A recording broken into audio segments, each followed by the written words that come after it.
Assalamualaikum warahmatullahi wabarakatuh. Sana BTV, senang sekali saya Ricky Amelia kembali dapat menjumpai Sana BTV dalam program obrolan kesehatan. Dan saat ini Sana BTV saya berada di Rumah Sakit M Yunus Bengkulu, dan tentunya seperti biasa di obrolan kesehatan ini saya akan berbincang-bincang dengan narasumber istimewa saya yang kali ini sudah bergabung bersama saya. Kita sapa terlebih dahulu Sana BTV. Hari ini ada Mas MP Brian Al-Amin, MPSI, psikolog klinis ya di M Yunus.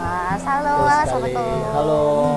Apa kabar Mas? Alhamdulillah sehat. Alhamdulillah sehat. Ini kalau sebelum kita ngobrol-ngobrol hari ini tentunya dengan tema kita ini dampak gadget bagi perkembangan anak. Tapi sebelum kita ngobrol lebih dalam masalah itu. Tapi Masnya sendiri di M Yunus sudah lama?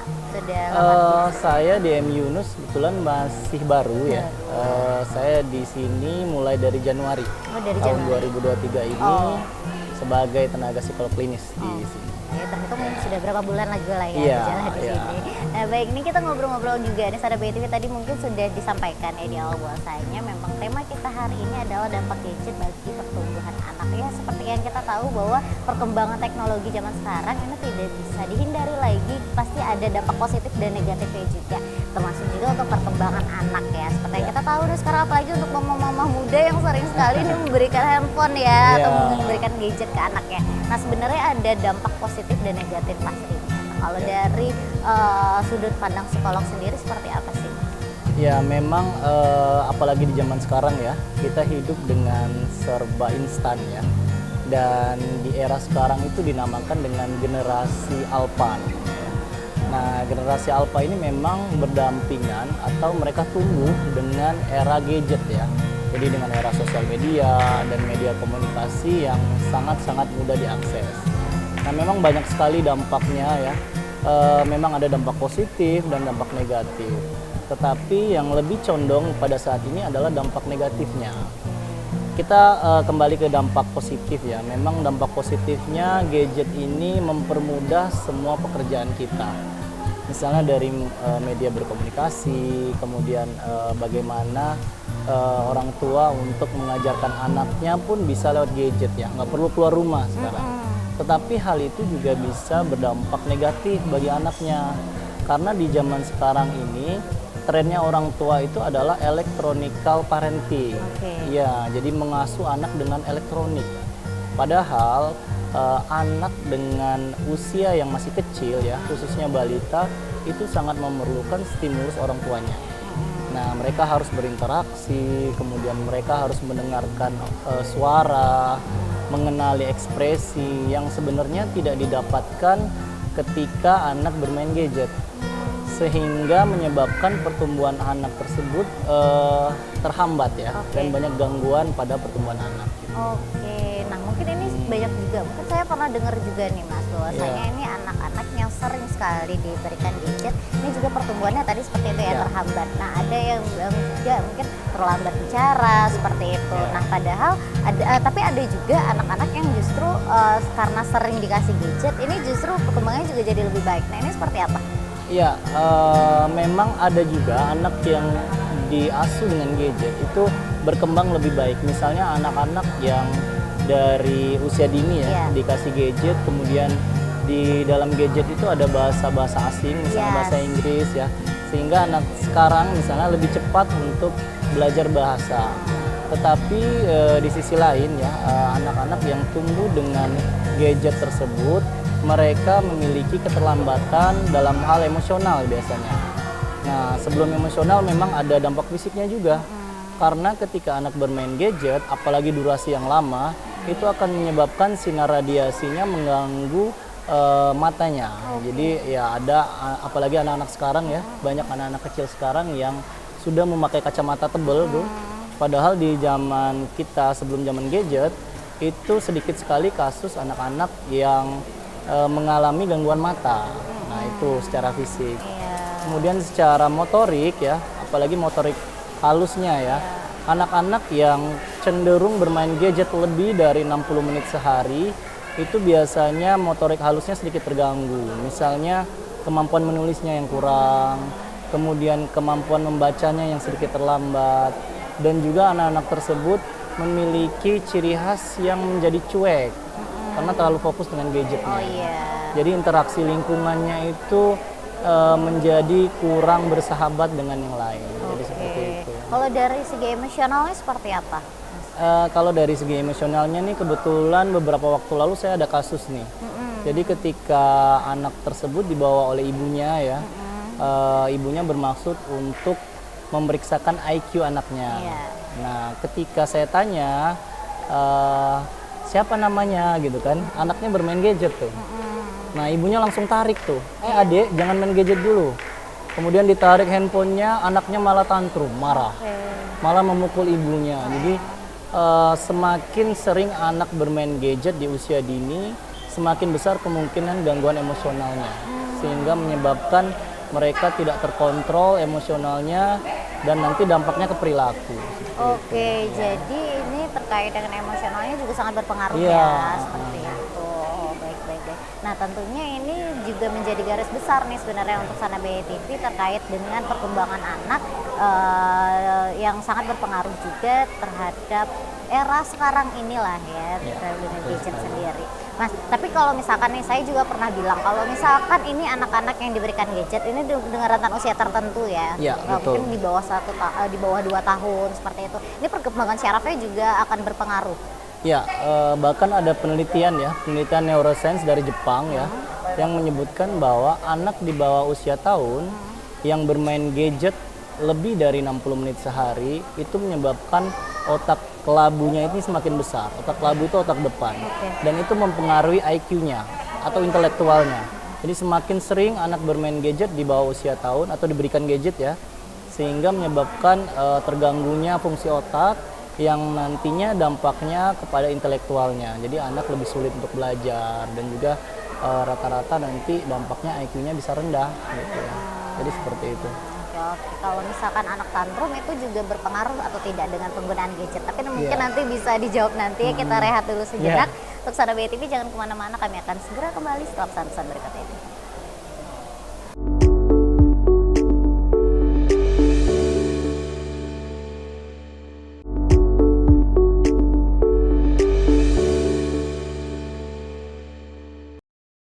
Sana BTV kembali lagi di obrolan kesehatan ya. Tadi kita masih berbincang-bincang dengan pengaruh gadget ini terhadap perkembangan anak. Tapi kalau untuk perkembangan kesehatannya seperti apa, Mas? Ya, memang dampak dari gadget ini sangat besar ya kalau kita ngomong perkembangan kesehatan.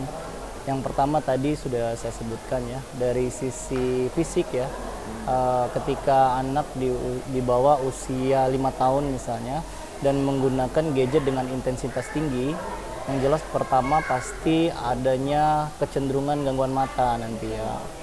Dan dampak itu sangat besar dirasakan karena gangguan radiasi dari handphone itu belum bisa diterima dengan baik di usia anak-anak. Itu secara fisik ya. Kemudian secara motorik tadi, anak-anak di usia di bawah 5 tahun khususnya ketika terlalu fokus dengan bermain gadget sehingga lupa dengan aktivitas fisik, sehingga motoriknya terganggu. Banyak anak-anak yang mengalami keterlambatan dalam hal gerak. Ya, misalnya anak tersebut ketika usia 2 tahun, 3 tahun sudah bisa berjalan, meloncat misalnya, tetapi ketika anaknya terlalu fokus dengan bermain gadget sehingga pertumbuhan motoriknya juga terhambat. Kemudian juga dari sisi personal sosialnya nih, anak-anak pasti akan jadi sangat cuek ketika anak tersebut tumbuh dengan gadget yang intensitasnya setiap harinya tinggi. Bahkan anak-anak yang tumbuh dengan intensitas bermain gadget yang tinggi itu ketika nanti beranjak dewasa ya atau remaja, misalnya ada contohnya di depannya ada orang kecelakaan nih, dia bisa cuek aja tuh.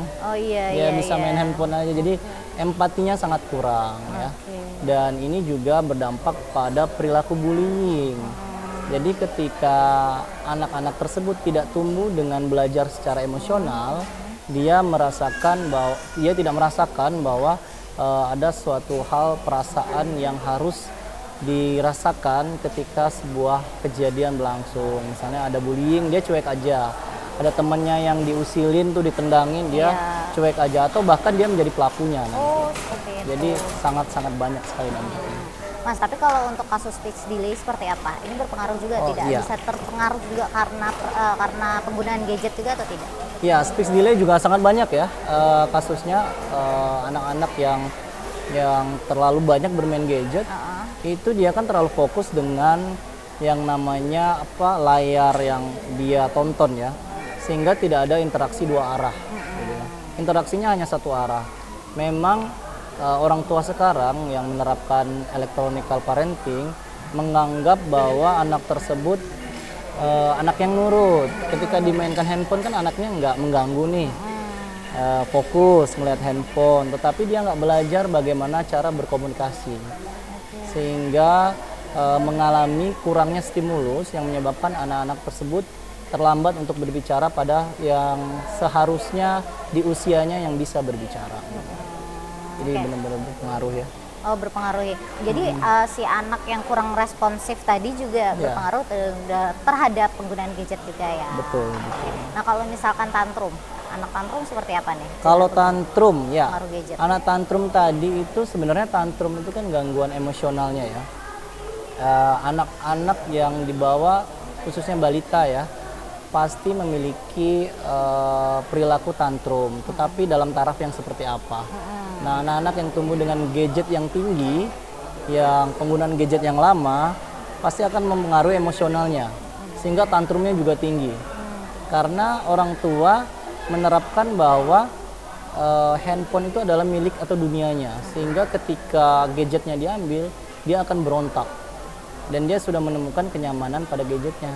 Oke, baik-baik. Nah, tapi kalau sekarang kan yang namanya kemajuan teknologi dan kemajuan zaman ini tidak bisa kita hindari ya Mas ya. Dan juga mungkin penggunaan gadget juga tidak bisa dihindari. Ini mungkin untuk para orang tua seperti apa sih sebenarnya Mas? Mungkin ada tips dan trik atau mungkin ada cara-caranya juga nih untuk terhadap penggunaan gadget untuk anak-anak. Ya, untuk orang tua ya. Memang di zaman sekarang ya orang tua banyak menerapkan electronical parenting itu secara tanpa sadar gitu ya. Ketika anaknya mengalami tantrum, diberikan handphone ya, supaya harapannya anak tersebut nurut. Padahal itu akan menjadi bom waktu ya. Memang tips yang pertama adalah orang tua harus memberikan pemahaman bahwa gadget atau handphone itu merupakan properti milik orang tua. Jadi ketika anak memiliki pemahaman tersebut, anak tidak memiliki kendali penuh akan handphonenya. Jadi handphone itu harus dikembalikan nih ke orang tua ketika dia memegang handphonenya atau gadget. Kemudian yang kedua, orang tua harus tega. Tega dalam artian ya, orang tua harus membataskan penggunaan handphone tersebut. Karena kalau tidak akan berdampak pada sisi emosionalnya tadi. Yang selanjutnya adalah memang orang tua harus meluangkan waktu. Karena di usia emas anak-anak tersebut butuh stimulus dari orang tua. Butuh melihat bagaimana cara disiplin, bagaimana merespon ketika orang tua marah, bagaimana merespon ketika orang tua tersenyum. Kemudian anak juga akan belajar merasakan perasaan, jadi belajar empati. Jadi memang orang tua sangat-sangat berperan aktif dalam tumbuh kembang anaknya tersebut. Baik. Nah, kalau misalkan nih sekarang kan kalau tadi sempat disampaikan bahwasanya ini memang harus diajarkan anak bahwasanya gadget ini milik orang tua dan harus dikembalikan. Tapi mungkin sekarang tuh orang tua malah banyak yang memang memberikan tablet nih memang untuk si anak khusus untuk dia nonton. Nah, sebenarnya itu berarti yang benar-benar tidak baik ya, sebenarnya hal yang tidak baik. Iya, dan memang harus ada batasan ya. Kalau menurut teorinya anak 0 sampai usia 2 tahun itu benar-benar harus dihilangkan dari yang namanya gadget. Karena 0 sampai 2 tahun itu dia baru belajar sensori motorisnya. Kemudian anak 2 sampai 5 tahun itu maksimal 1 jam untuk melihat gadget. Dan itu sangat-sangat terbatas ya. Gadgetnya hanya berupa tontonan edukasi saja. Edukasi yang sangat-sangat simpel untuk anak usia 2 sampai 5 tahun. Kemudian anak usia 5 sampai 12 tahun itu maksimal 1 sampai 2 jam juga penggunaan gadget. Dan hal yang harus dilihat dari tontonan gadget tersebut adalah hal-hal yang berbau edukasi. Misalnya pelajaran geografi ya, kemudian pelajaran bagaimana contohnya misalnya Indonesia punya Pulau Komodo, misalnya punya Candi Borobudur. Semua hal yang bersumber pengetahuan yang masih ringan lah ya. Oke. Jadi ada tahapannya untuk penggunaan gadget pada anak-anak. Oke, jadi intinya harus ada pendampingan ya dari Betul. orang tua ini untuk penggunaan gadget terhadap anak. Baik, nanti kita akan bahas lagi, kita akan ngobrol-ngobrol lagi di segmen terakhir. Nah, mungkin nanti di segmen terakhir bisa dijelaskan ya Mas, kalau misalkan memang anak-anak yang memang sudah ketergantungan terhadap gadget, ini untuk tips dan trik orang tuanya seperti apa untuk menanganinya. Namun kita rehat dulu sejenak, Sana BTV jangan kemana-mana, tetap di obrolan kesehatan.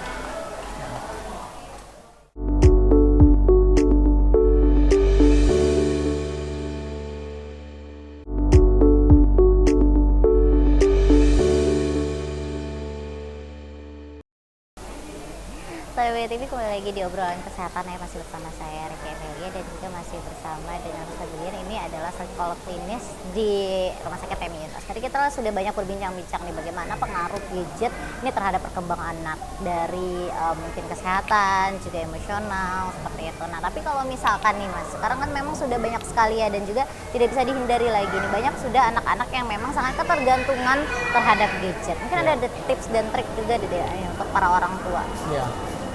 Memang sudah banyak yang bahasanya sudah terlanjur ya. Iya. Sudah terlanjur membuat ketergantungan pada anak tersebut ya. Dan memang semakin bertambahnya usia itu PR-nya akan semakin besar ya.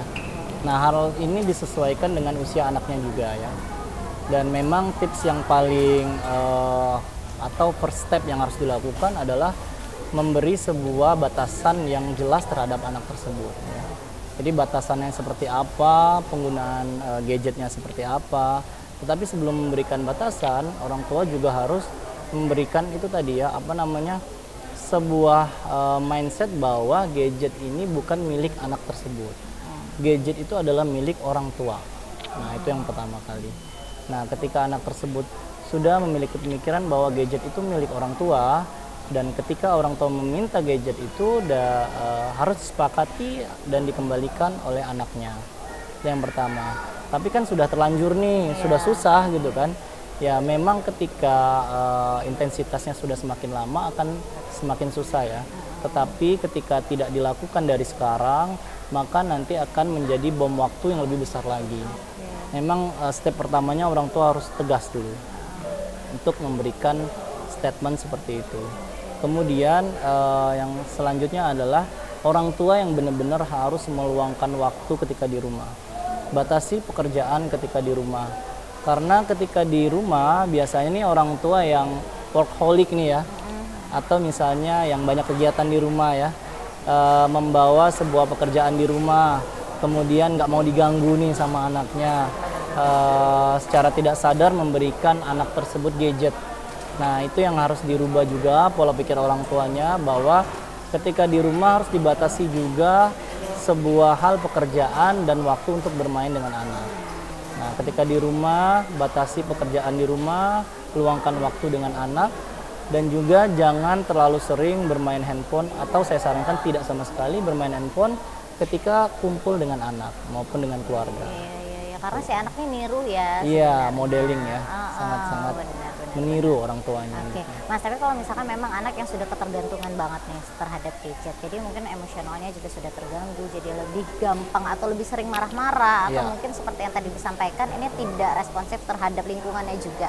Nah, ini seperti apa? Apakah kalau dari ilmu psikolog sendiri nih, apa memang ada terapisnya juga nih untuk mengubah anak tersebut, atau seperti apa? Iya, yang sudah addict ya, yang sudah ketergantungan gitu ya. Memang hal pertama ya harus dibawa ke profesional dulu ya. Nanti akan di asesmen ya, akan diperiksa sejauh mana tingkat adiksi atau tingkat kecanduan anak ini. Apakah sudah mempengaruhi misalnya produktivitas anak sehari-hari. Misalnya apakah anak tersebut sudah mengalami gangguan perilaku misalnya. Atau misalnya anak tersebut sudah tidak bisa berinteraksi dengan orang lain ya. Nah, tentunya nanti disesuaikan dengan tingkat sejauh mana adiksi anak tersebut, dan akan diberi terapi. Biasanya yang akan diberikan itu adalah terapi kognitif behavior ya. Nah, kalau bahasanya itu memodifikasi perilaku. Seperti apa? Jadi merubah perilaku anak tersebut dari yang adiksi perlahan menjadi berpindah kegiatannya dari gadget menjadi kegiatan yang motorik, atau misalnya pelajaran yang tidak menggunakan gadget. Misalnya membuat time schedule, nanti akan diberikan dan dibimbing oleh profesional ya. Kemudian membuat sebuah misalnya daily activity, kemudian membuat token ekonomi, membuat reward, sistem reward. Misalnya anak tersebut akan mendapatkan sebuah reward ketika sudah menjalani terapi ini. Ya. Tetapi sebelum itu memang harus ada kesepakatan yang jelas antara orang tua dan anak. Oke, baik. Nah, berarti memang untuk dampak dari penggunaan gadget terhadap anak-anak ini sangat luar biasa besar ya Mas ya. Seperti itu, dampak negatifnya juga sangat besar di samping walaupun memang ada dampak positifnya juga. Oke, mungkin karena ini kita masih ingin sekali untuk ngobrol panjang, tapi karena memang keterbatasan waktu, mungkin ada pesan-pesan juga dengan Mas yang ingin disampaikan untuk Sana Beatif yang ada di rumah kita. Ya, pesan saya untuk sekarang ya, karena memang sekarang adalah generasi alpha dan di era digitalisasi yang sangat tinggi ya. Untuk saat ini adalah segera luangkan waktu sebagai orang tua ya. Mulai sekarang batasi anak, khususnya anak di bawah usia 5 tahun, batasi anak bermain gadget, kemudian luangkan waktu untuk bermain dengan anak, karena anak butuh waktu orang tua dan pengasuhan anak adalah 1 kali dalam seumur hidup. Oke, tadi juga sudah ada tips dan trik juga ya untuk para orang tua nih untuk lebih menjaga anaknya, untuk lebih mungkin dikurangi untuk permainan gadgetnya. Mas, tapi kalau misalkan ada tips dan trik juga tidak sih Mas untuk mungkin menjaga perkembangan anak agar lebih baik terlepas dari penggunaan gadget tadi untuk para orang tua? Oke, tips and triknya memang berikan fasilitas anak ya, fasilitas di luar gadget. Misalnya anak usia 5 tahun berikan fasilitas dia untuk bermain secara motorik ya. Misalnya ada alat untuk bermain puzzle, kemudian ada alat-alat untuk menyusun bata sehingga motorik kemudian kognitif anak tersebut terasa. Jadi fasilitasi anak dengan bermain pada seusianya, ya sesuai dengan usianya. Oke, Mas, mungkin ini terakhir juga nih, karena kan mungkin orang tua zaman sekarang juga banyak yang workaholic tadi seperti disampaikan ya, entah ibu atau ayahnya ini jadi pada kerja mungkin sampai pulang udah sore. Jadi anaknya mungkin karena tidak mau diberikan gadget akhirnya disekolahkan. Sebenarnya untuk menyekolahkan anak di usia dini itu sebenarnya baik atau tidak sih sebenarnya? Ya, anak sebenarnya baik disekolahkan atau tidaknya itu sesuai dengan usianya. Jadi ketika anak pada usia 0 sampai 3 tahun ya misalnya, boleh dititipkan di daycare. Jadi program khusus untuk anak usia 0 sampai 3 tahun. Kemudian anak misalnya usia 4 sampai 5 tahun dititipkan atau disekolahkan di taman kanak-kanak. Jadi usia bermain anak itu sesuai dengan pada usianya. Sehingga tidak adanya lagi misalnya anak yang karena ambisi orang tua mungkin ya, umur 5 tahun udah dimasukin SD nih, tapi anaknya secara emosional belum siap tuh, sehingga anaknya mengalami kesulitan dalam misalnya berkomunikasi, menerima pelajaran ya. Jadi tipsnya memang sesuaikan sekolah untuk anak dan sesuaikan usianya juga. Oke, baik-baik kalau gitu. Ini kita sudah ada di ujung program. Terima kasih ya Mas ya sudah mau diajak berbincang-bincang di tengah kesibukannya. Tentunya sehat dan sukses selalu juga. Dan untuk Sana BTV juga terima kasih sudah menyaksikan obrolan kesehatan kali ini. Semoga tayangan kami bisa menjadi tayangan informatif dan juga menjadi tayangan yang menghibur untuk Sana BTV. Akhir kata, saya Ricky Amelia serta segenap